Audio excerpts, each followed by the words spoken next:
Europe 1, bonjour. Bonjour Emmanuel Grenier. Bonjour. PDG de Cdiscount, vous en même temps que d'autres acteurs du e-commerce français, Étienne Hurez de Boulanger, Nathalie Bala, Éric Courteil de La Redoute, Nathalie Mény de Rue du Commerce, Thierry Petit, David Dayan de Showroom Privé. Vous six, vous lancez une offensive, une contre-attaque au Black Friday américain. En quoi était-ce nécessaire ?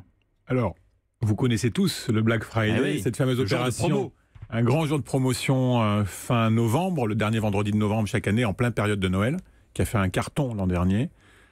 On a décidé, avec les 5 plus gros acteurs que vous avez cités tout à l'heure, de lancer le même type d'opération au moment, vers la fin du printemps, début de l'été, donc la semaine prochaine, à partir de vendredi, qui sera une grande opération promotionnelle sur Internet, lancée par ces 6 grands acteurs, et puis on a déjà des nouveaux acteurs qui nous rejoignent. Je vais vous poser la question autrement, Emmanuel Grenier. Est-ce que ce Black Friday vous est préjudiciable, et si oui, pourquoi ?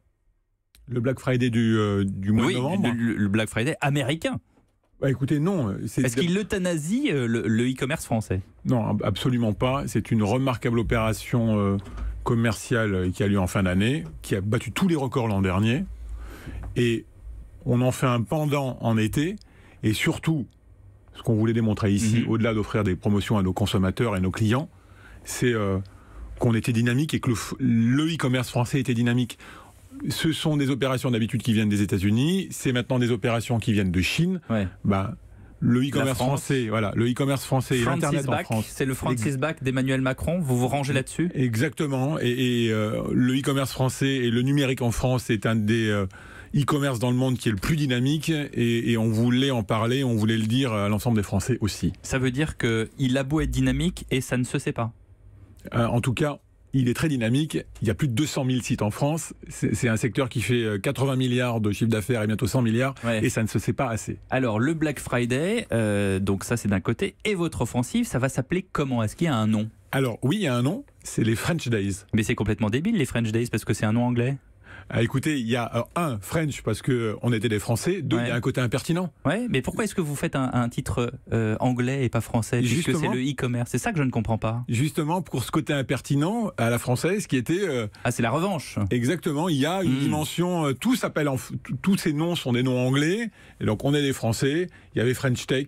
Il y a énormément de mots avec French. Ouais. Exactement. Donc c'est un clin d'œil et on est reparti de ce mot-là. Bon, on n'arrive pas à se dépatouiller de l'anglais quand même. C'est quand ? Alors vous avez dit dans la semaine prochaine, c'est ça ? Ça démarre vendredi matin jusqu'au 1er au soir, donc jusqu'à lundi soir. Donc ça fait quand même un gros week-end. C'est quoi les affaires ? Sur quels produits ? Et sur la tech essentiellement ? Parce qu'on dit souvent c'est sur les smartphones, sur les tablettes. Alors, il y a une opération qui est commune. Après, chacun est libre de mettre en place les promotions qu'il souhaite. Donc, non, mais vous, c'est Cdiscount par exemple. On va pas parler des autres. On va avoir, comme on est à un changement de saison, on rentre et il commence à faire chaud.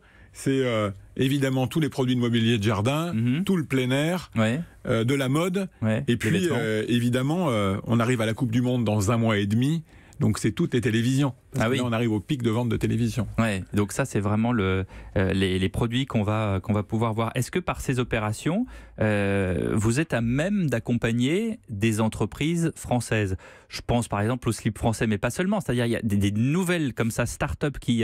est-ce que ça serait pas une bonne idée de s'allier également pour montrer le dynamisme de ces start-up, de ces entreprises françaises ? Ou c'est encore trop tôt ? Vous avez complètement raison. C'est-à-dire aujourd'hui on a des sites qui permettent d'accueillir à travers les marketplaces tous ces acteurs. Encore un anglicisme.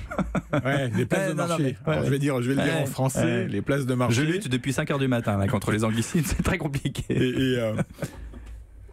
Ils peuvent venir aujourd'hui sur ces sites et notamment chez nous, sur Cdiscount, pour vendre et pour mettre en avant leurs produits. Donc le slip français, on serait ravis de les accueillir demain pour cette opération. Et bien voilà, l'appel est lancé sur Europe 1. Bizarrement, il y a quelques temps, on aurait dénoncé des mesures presque protectionnistes par ce genre d'opération. Aujourd'hui, ça gêne personne, c'est rentré dans la mouvance. Comment est-ce que vous l'expliquez ?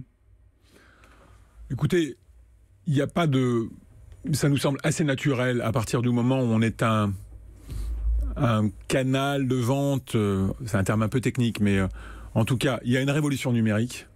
Les clients suivent complètement cette révolution numérique, Internet et e-commerce.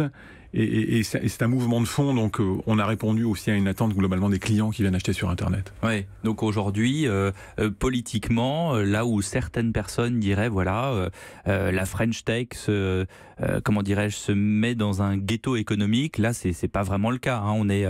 On est ouvert Totalement ouvert à tous les sites qui veulent y participer. On a d'ailleurs des sites, là il y a les 6 sites fondateurs qu'on a cités, il y a des sites depuis quelques jours qui nous ont rejoints. Il y aura Monoprix, il y aura Sarenza, il y aura Kiabi, donc il y a des nouveaux sites qui nous ont rejoints. Et ça se veut être une opération universelle en France pour tous les clients et le maximum de sites participants. Emmanuel Grenier, vous offrez récemment, vous avez une offre d'électricité.